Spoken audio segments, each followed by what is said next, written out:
Well, the fate of one of Hong Kong's most outspoken pro-democracy and anti-Beijing activists hangs in the balance. This week, a court has been hearing closing arguments in the landmark sedition trial of Jimmy Lai.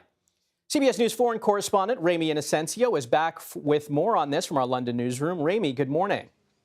Michael, yeah, and the question that 3 Beijing-approved judges will hopefully answer is, when does criticism of the government actually become criminal? In closing arguments, Jimmy Lai's defense argued that his harsh commentaries, and there were many of them, were casual armchair punditry. The government argues that he broke a national security law but is getting a fair trial. But his lead international defense lawyer, Keelan Gallagher, told me this is a show trial. Every time I get a call at 2 a.m. From an unknown number, I immediately think, is this the call which tells me that Jimmy Lai has collapsed in a prison cell? One of Hong Kong's most famous China critics, 77-year-old Jimmy Lai, has been imprisoned for nearly 1,700 days.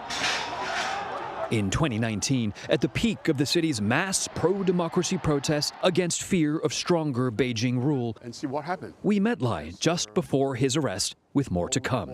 He told us his detention would be distinction. We have to keep our freedom. We have to keep our values. We have to keep what we have used to in our life. This week, police vans shuttled Lai from solitary confinement to somber courtroom. Popular protests long snuffed out. His wife, one of his sons, and just a handful of stalwart supporters lent their moral backing.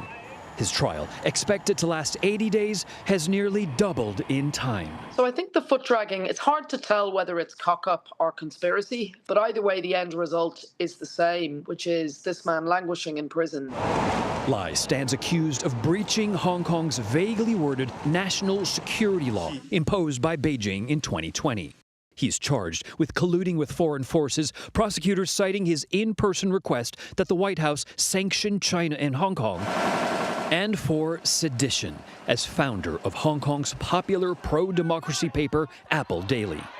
This emotional headline saying, in the middle of the rain, Hong Kongers bid a painful goodbye.